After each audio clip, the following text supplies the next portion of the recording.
Conversations with Nicole. I'm super excited. We are no longer virtual and we're in person, and I'm with one of my favorite people. Hi, Jamie. Hi, how are you? Good. I'm so excited to be in person. Me too, me too. And I know our students are going to be pumped too. Tell the students a little bit about you and Williams, Benator, and Libby. Well, I'm Jamie Burak. I am the Human Resources and Recruiting Manager for Williams, Benator, and Libby. We're a mid-sized firm. We're located in the perimeter area. Our clients are primarily mid-sized growth companies in a number of different industries, including international. We have a tax practice, we have an audit and assurance practice, and we also have an accounting services and advisory practice here in our firm.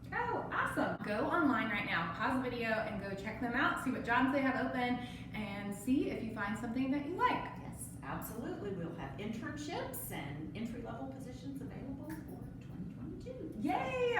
The official topic is leadership and how students can gain experience without overloading their schedule. I find that students have a hard time trying to fit leadership into their schedule. First, what does leadership look like for students? I was looking for kind of a definition of leadership, and I really found one that I think is very applicable. Okay. It's the art of motivating a person or group of people to act toward achieving a common goal. A lot of times people, when they think of leadership, they think that that means I've got to be president of an organization, or I've got to have some type of role where I am in charge of directing and telling people what to do. It doesn't necessarily mean that, and I think that there are a lot of things that students probably are currently doing that really fit into this leadership category that they aren't even considering as part of leadership. When we think of leadership, we think of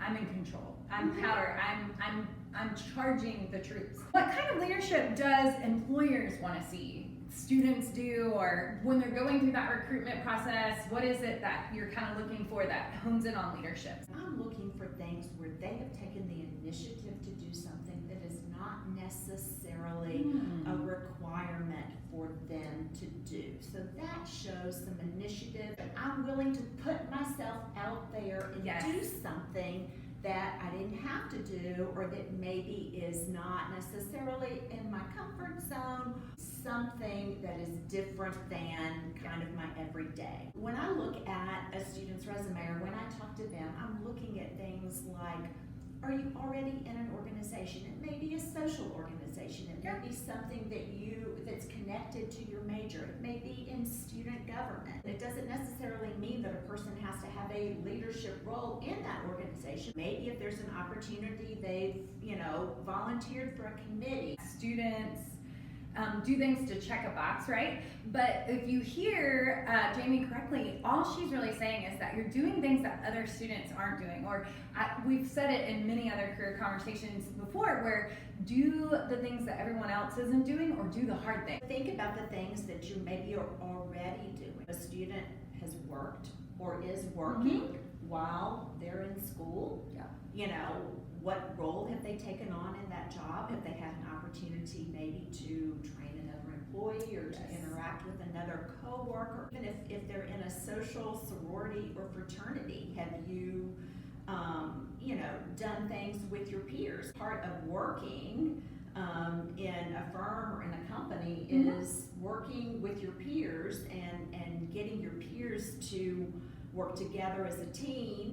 Perfect example, students a lot of the times wait tables, or they work a cash register at a store, something, and then they think that's not relevant experience, but it is.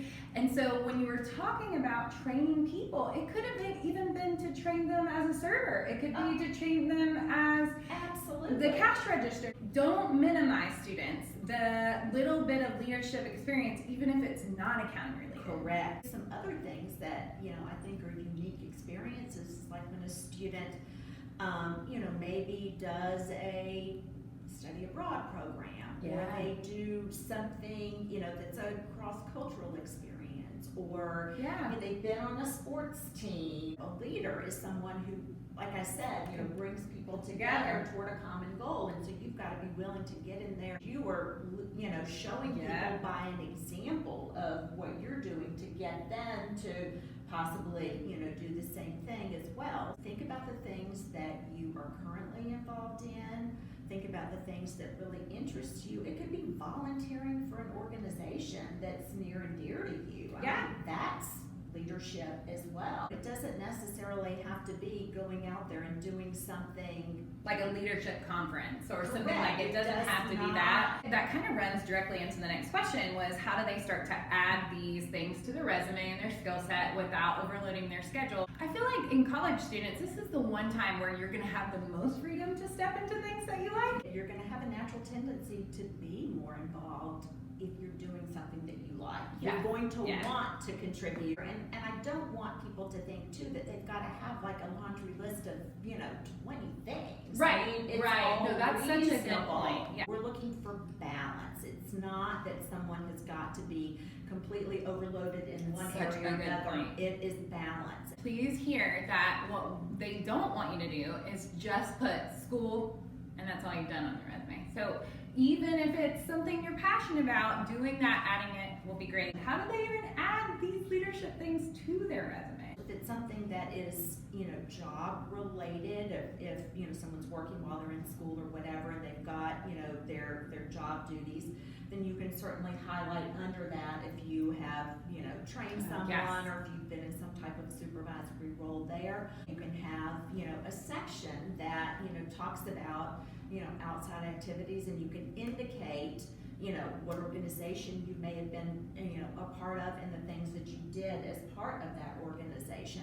It's important to highlight it if you can, because those are the things that, we do look for as part of that, balance. Don't be afraid to put those non-accounting related items on there. I think I get that question more than anything. I just worked at racetrack, or I just worked at the mall. Use your time on that resume to highlight what you've done, and then try to consider how you can connect the leadership skills to the paper. Absolutely. Everything, is relevant, really.